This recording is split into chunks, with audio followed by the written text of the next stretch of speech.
خروج 29 باب۔ اور ان کو پاک کرنے کی خاطر تاکہ وہ میرے لیے کاہن کی خدمت کو انجام دیں، تو ان کے واسطے یہ کرنا کہ ایک بچڑا اور 2 بے عیب مینڈے لینا، اور بے خمیری روٹی اور بے خمیر کلچے جن کے ساتھ تیل ملا ہو، اور تیل کی چوپڑی ہوئی بے خمیری چپاتیاں لینا،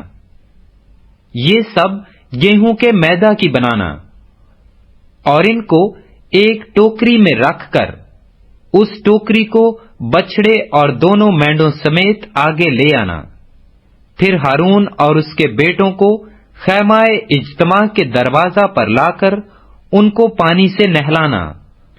اور وہ لباس لے کر ہارون کو کرتا اور آفود کا جبہ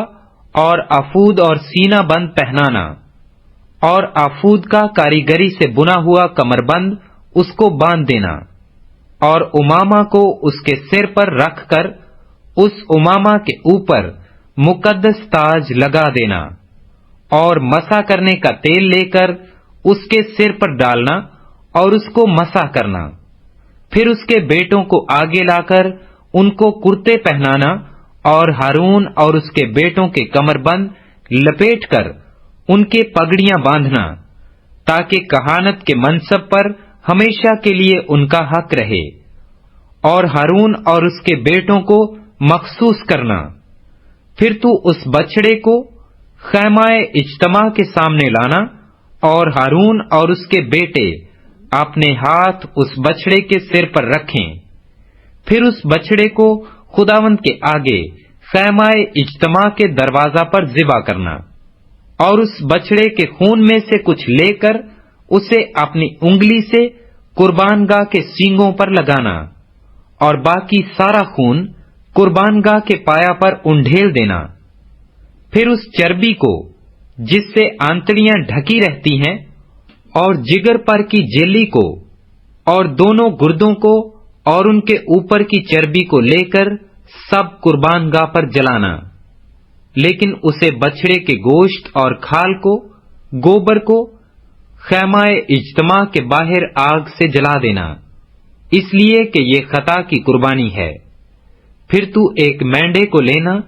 اور ہارون اور اس کے بیٹے اپنے ہاتھ اس مینڈے کے سر پر رکھیں، اور تو اس مینڈے کو ذبح کرنا،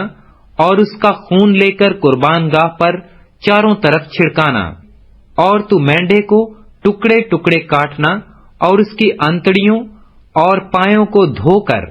اس کے ٹکڑوں اور اس کے سر کے ساتھ ملانا، پھر اس پورے مینڈے کو قربان گاہ پر جلانا۔ یہ خداوند کے لیے سوختنی قربانی ہے، یہ راحت انگیز خوشبو یعنی خداوند کے لیے آتشین قربانی ہے۔ پھر دوسرے مینڈے کو لینا، اور ہارون اور اس کے بیٹے اپنے ہاتھ اس مینڈے کے سر پر رکھیں، اور تو اس مینڈے کو ذبح کرنا، اور اس کے خون میں سے کچھ لے کر ہارون اور اس کے بیٹوں کے داہنے کان کی لو پر، اور داہنے ہاتھ اور داہنے پاؤں کے انگوٹھوں پر لگانا، اور خون کو قربان گاہ پر چاروں طرف چھڑک دینا،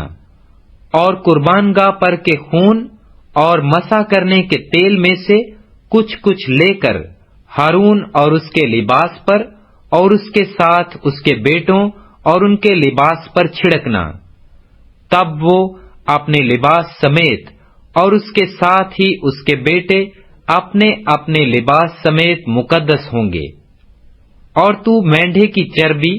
اور موٹی دم کو، اور جس چربی سے آنتڑیاں ڈھکی رہتی ہیں، اور جگر پر کی جیلی کو، اور دونوں گردوں کو، اور ان کے اوپر کی چربی کو، اور داہنی ران کو لینا، اس لیے کہ یہ تخصیصی مینڈا ہے۔ اور بے خمیری روٹی کی ٹوکری میں سے جو خداوند کے آگے دھری ہوگی، روٹی کا ایک گردا اور ایک کلچا جس میں تیل ملا ہوا ہو،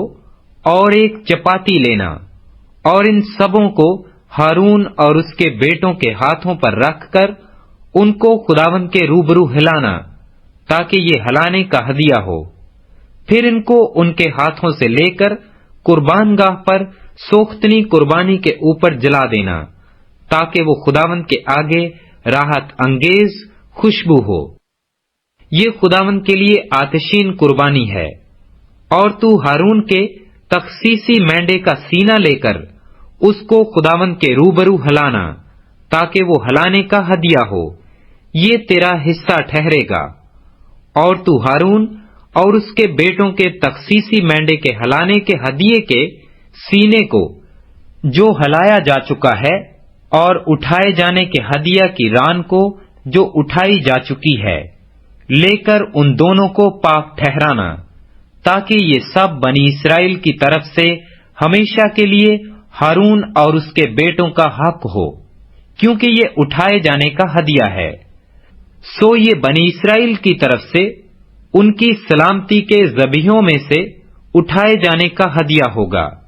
جو ان کی طرف سے خداوند کے لیے اٹھایا گیا ہے۔ اور ہارون کے بعد اس کے پاک لباس اس کی اولاد کے لیے ہوں گے، تاکہ انہی میں وہ مسح و مخصوص کیے جائیں۔ اس کا جو بیٹا اس کی جگہ کاہن ہو، وہ جب پاک مقام میں خدمت کرنے کو خیمہ اجتماع میں داخل ہو تو ان کو 7 دن تک پہنے رہے۔ اور تو تخصیصی مینڈے کو لے کر اس کے گوشت کو کسی پاک جگہ میں ابالنا، اور ہارون اور اس کے بیٹے مینڈے کا گوشت اور ٹوکری کی روٹیاں خیمہ اجتماع کے دروازہ پر کھائیں، اور جن چیزوں سے ان کو مخصوص اور پاک کرنے کے لیے کفارہ دیا جائے وہ ان کو بھی کھائیں، لیکن اجنبی شخص ان میں سے کچھ نہ کھانے پائے، کیونکہ یہ چیزیں پاک ہیں۔ اور اگر مخصوص کرنے کے گوشت یا روٹی میں سے کچھ صبح تک بچا رہ جائے تو اس بچے ہوئے کو آگ سے جلا دینا، وہ ہرگز نہ کھایا جائے، اس لیے کہ وہ پاک ہے۔ اور تو ہارون اور اس کے بیٹوں کے ساتھ جو کچھ میں نے حکم دیا ہے وہ سب عمل میں لانا، اور 7 دن تک ان کی تخصیص کرتے رہنا۔ اور تو ہر روز خطا کی قربانی کے بچڑے کو کفارہ کے واسطے ذبح کرنا، اور تو قربان گاہ کو اس کے کفارہ دینے کے وقت صاف کرنا اور اسے مسح کرنا، تاکہ وہ پاک ہو جائے۔ تو 7 دن تک قربان گاہ کے لیے کفارہ دینا اور اسے پاک کرنا، تو قربان گاہ نہایت پاک ہو جائے گی، اور جو کچھ اس سے چھو جائے گا وہ بھی پاک ٹھہرے گا۔ اور تو ہر روز سدا 1 برس کے 2 برے قربان گاہ پر چڑھایا کرنا، 1 برہ صبح کو اور دوسرا برہ زوال اور غروب کے درمیان چڑھانا، اور 1 برہ کے ساتھ ایفا کے 10ویں حصہ کے برابر میدا دینا، جس میں ہین کے 4تھے حصہ کی مقدار میں کوٹ کر نکالا ہوا تیل ملا ہوا ہو، اور ہین کے 4تھے حصہ کی مقدار میں